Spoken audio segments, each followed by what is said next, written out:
Soludo wins Anambra governorship election in landslide victory. UK warns against travel to 6 Nigerian states over rising insecurity. FG condemns sabotage on Abuja-Kaduna-Kano Road, warns communities. On the foreign scene, 1 dead, dozens missing after migrant boat capsizes near Malaysia. Hello and welcome to the news update on Trust TV. I am Mariam Idris. The 2025 Anambra State governorship election has concluded, with the Independent National Electoral Commission (INEC) declaring incumbent Governor Chukwuma Soludo the winner.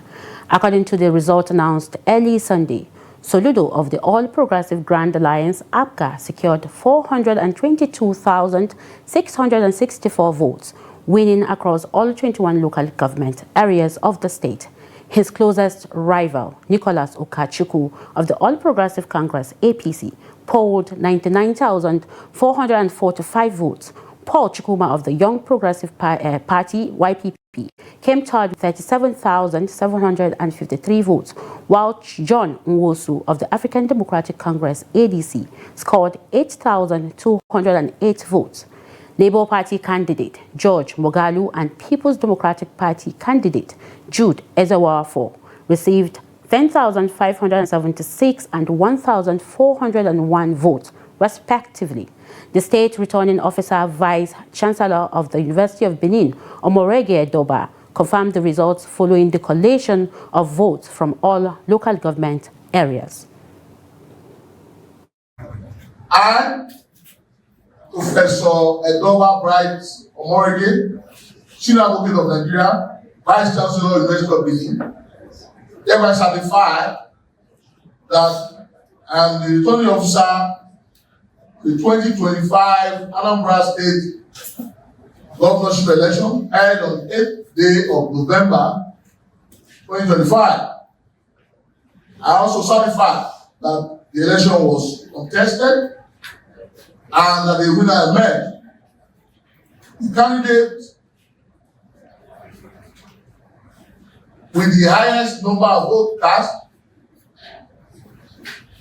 and percentage of all be computed. I therefore declare that Soludo Charles Chukwuma of the APGA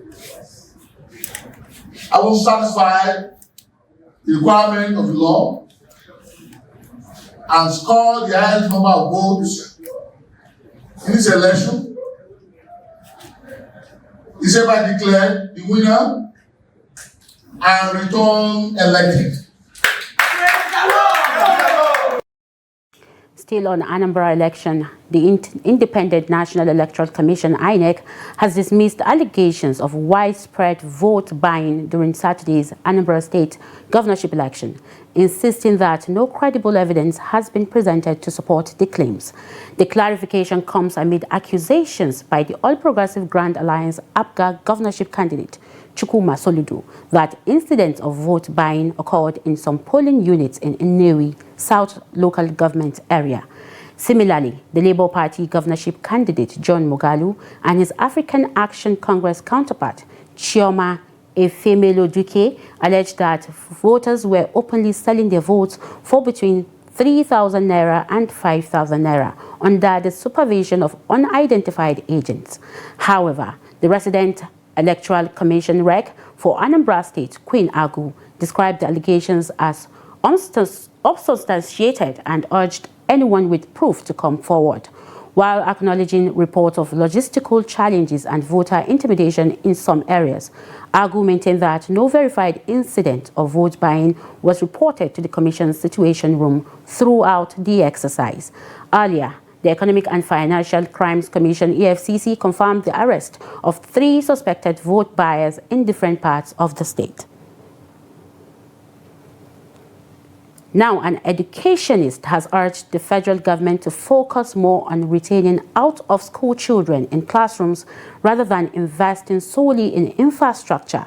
This comes as the Ministry of Education rolls out a national plan to reintegrate over 1 million out-of-school children into formal education. Habibat Ajayi reports. More than 18 million Nigerian children out of school. Education stakeholders say the government's latest plan to tackle the crisis is a step in the right direction, but not enough. Under the new initiative, the federal government says children from 12,600 communities will be re-enrolled into schools across the country.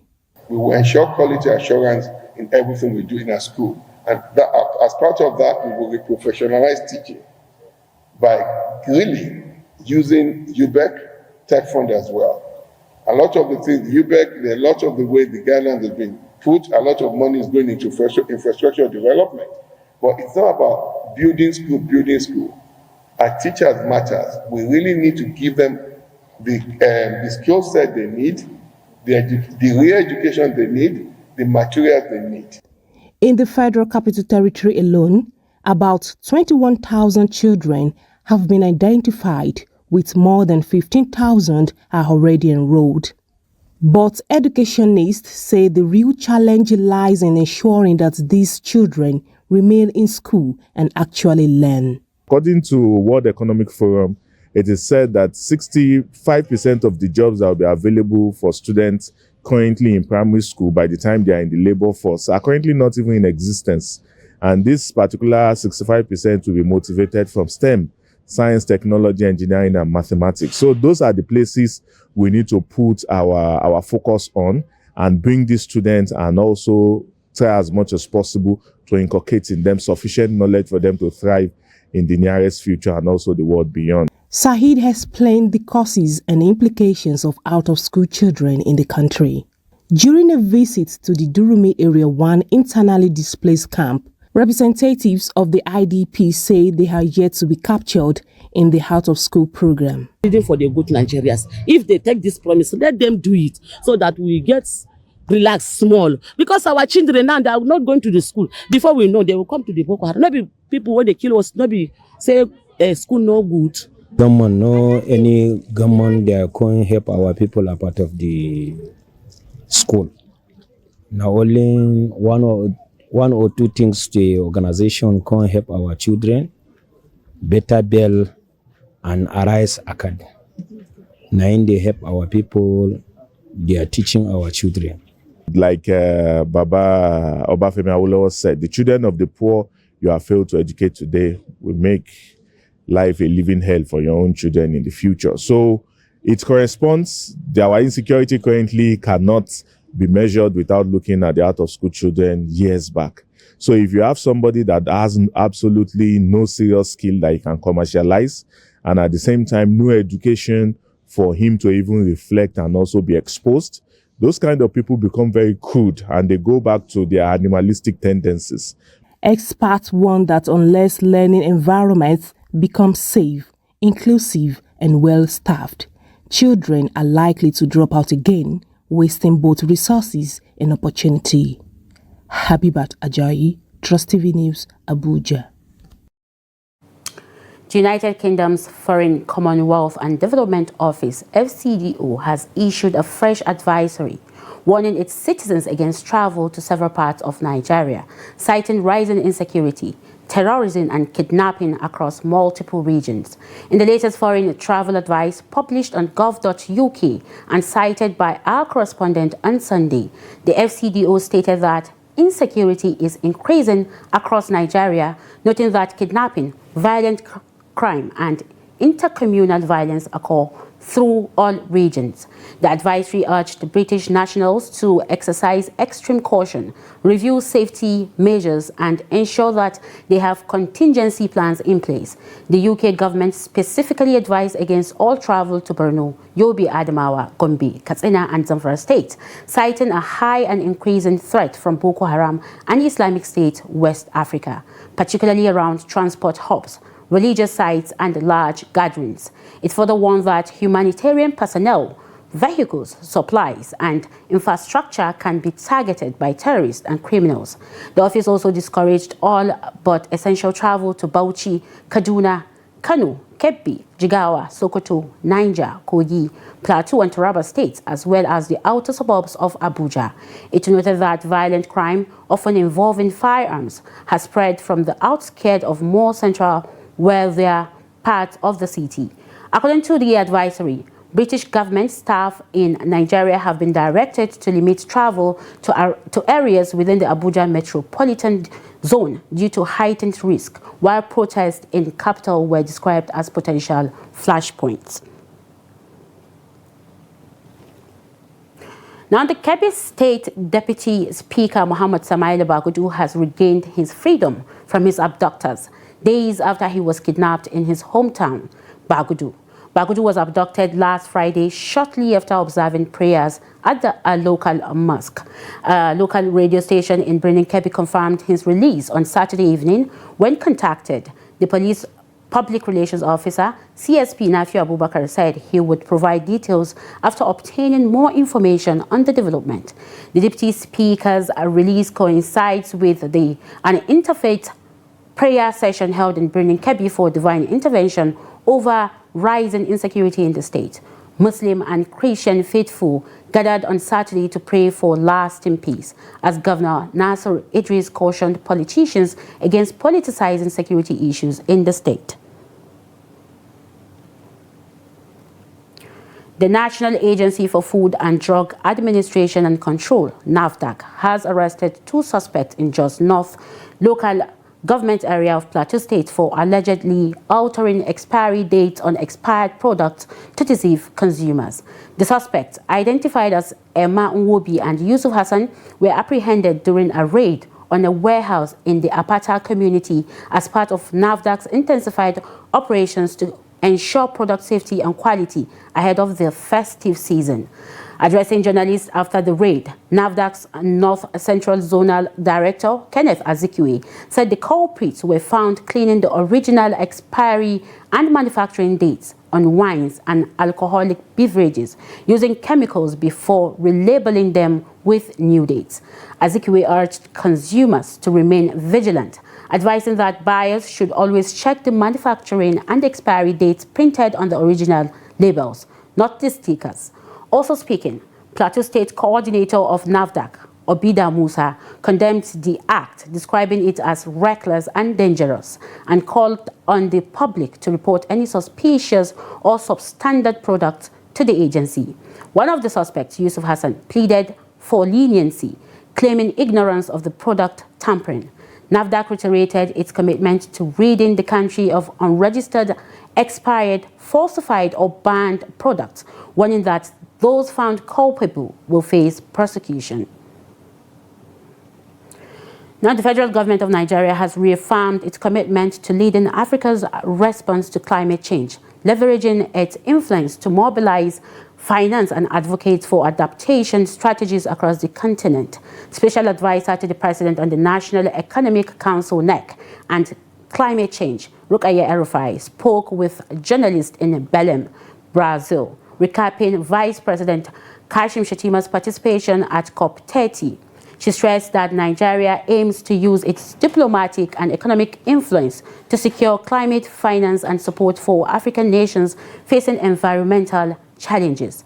Rukaya highlighted the pivotal role of Nigeria's natural resources in mitigating climate impact, noting nature and climate are the very home that makes the Nigerian economy thrive and also gives us the stability to live good lives. So, we are dependent on nature. She also urged other countries to follow Nigeria's lead, emphasizing that many nations have yet to submit their nationally determined contributions, NDSC, to the United Nations Framework Convention on Climate Change, UNFCCC.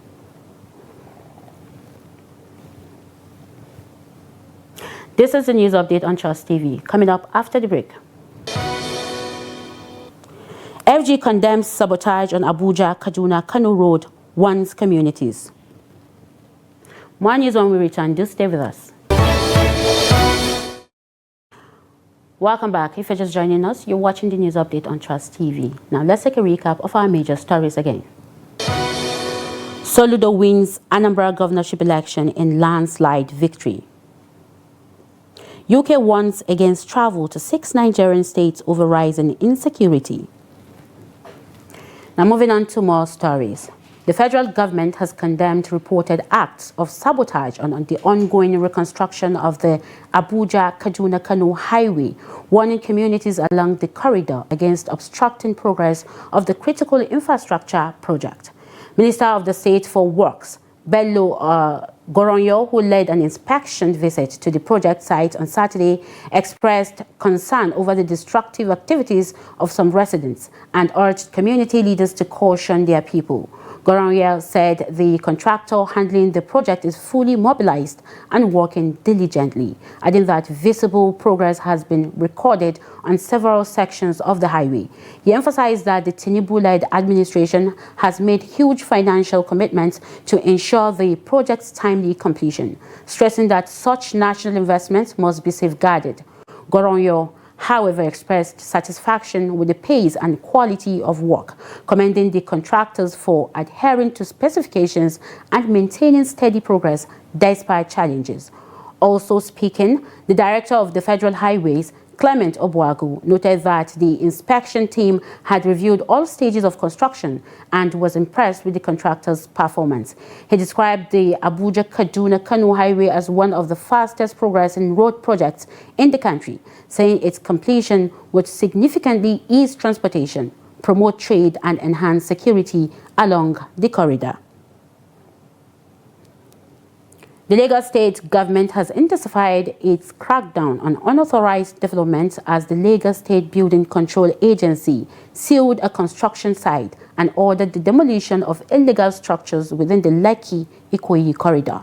During an enforcement exercise, agency's officials sealed a building under construction on Femi Okunu Road, Alexander Avenue, after developers allegedly commenced work without obtaining the necessary approvals.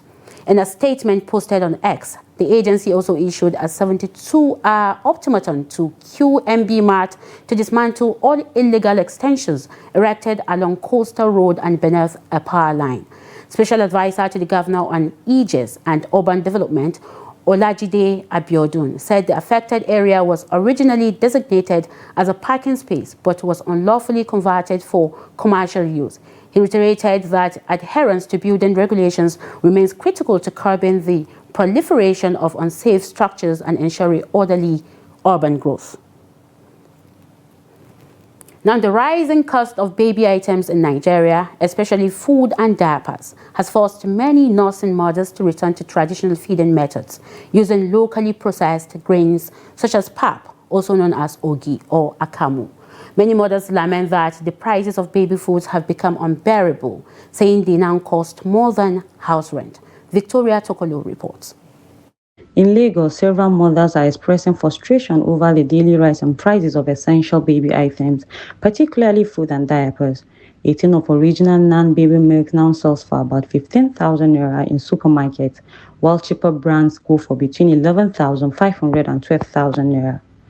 Some nursing mothers who spoke to Trust Television say baby items have become luxury goods, describing the inflation as overwhelming and unsustainable for average families. Many have now turned to locally made foods such as pap, ogi, and akamu, which they say are more affordable and nutritious alternative to imported baby formulas. It's not easy being the nursing mother. The diapers, the baby food, everything. They are just too expensive to afford. So we can't afford them like before. Things are not like before. Like before, we give our children, once they are up to 3-4 months, we start giving them baby food. But now, we can't afford the baby food. We cannot even calculate how many we've bought. Like even in a month, if you want to calculate the things we buy in a month for baby, it's even more than the house rent we are even renting. And if we talk about the Pampers, they are cheaper one and they are very expensive one. We cannot say because of how the things are, we'll now go and buy the cheaper one. The cheaper one, the baby cannot even use it even up to 3 seconds or it will soak. And the cheapest milk you can get now is about 11,500, which a layman can hardly afford now. And even if you're talking about the 11,500 naira for baby food, they are of low qualities. So that is why some of we mothers switch to, local foods. Even the local foods are not cheap, but at least you have to manage it because of the way things are affected. The economy of Nigeria is bad. Making for myself is more economical. It saves me costs. Like if I want to make a series now for you now, like pap, if I buy pap of how much, like a pence, I will take it for a very long time. But if I want to buy him a pack of this tree green now, every 2 weeks I do buy him pack. Depends on how I eat it. At times weekly. So making myself is more cheaper for me. It's better. The mothers are appealing to government to introduce measures that will help cushion the effect of rising prices on baby products. They also want intervention programs to support nursing and expectant mothers, saying the economic hardship is making parenting increasingly difficult. And now to business news. The Federal Inland Revenue Service, FIRS, is set to officially unveil the Nigerian Tax Reform Act on Monday at a strategic stakeholder engagement session in Abuja, marking a significant shift in the country's economic policy.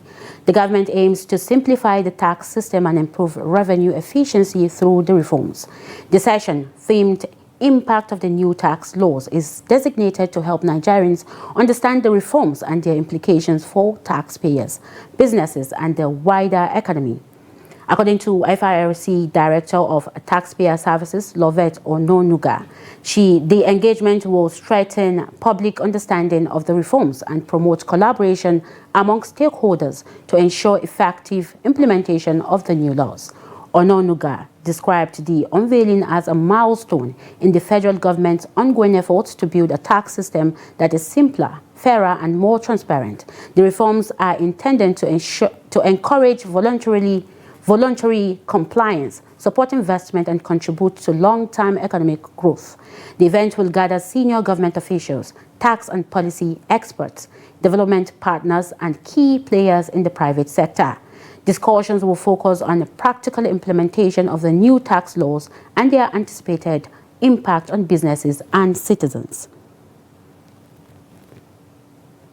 And on the foreign scene, at least one woman has died and 10 people were rescued after a boat carrying around 90 undocumented migrants sank near the Malaysian-Thai border, authorities said on Sunday. Kedah Police Chief Adzli Abusha told local media that incident occurred 3 days ago near Tarutao Island, north of the popular resort island of Langkawi. He added that 2 other boats carrying similar numbers of passengers are also reported missing, with rescue operations ongoing to locate survivors. Malaysia, home to millions of migrants from poor parts of Asia, sees many undocumented workers in construction, agriculture, and other sectors. However, crossings facilitated by human trafficking syndicates are often perilous, leading to capsizing and death. In December 2021, more than 20 migrants drowned in multiple capsizing incidents along the Malaysian coast, highlighting the recurring dangers of these journeys.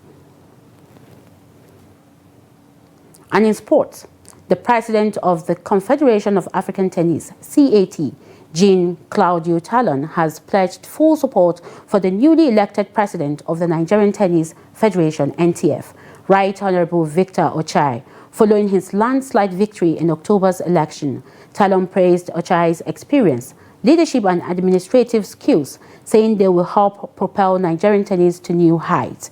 He also reaffirmed CAT's commitment to providing technical and developmental support to ensure the success of Ochai's vision for the sport. The CAT president attended the night of tribute in honor of the late NTF president, Efedayo Akindoju, whose passing created the vacancy now filled by Ochai. Talon described Akindoju as a pillar of dedication and progress, whose legacy will continue to inspire the tennis community. With Ochai now at the helm, CAT expressed optimism for stronger collaboration with Nigeria to advance tennis development across Africa. And with that, we've come to the end of the news update on Trust TV. Do not forget to follow us across all our social media platforms and also join our YouTube live stream for more news. I am Maria Madrid. Thank you for watching.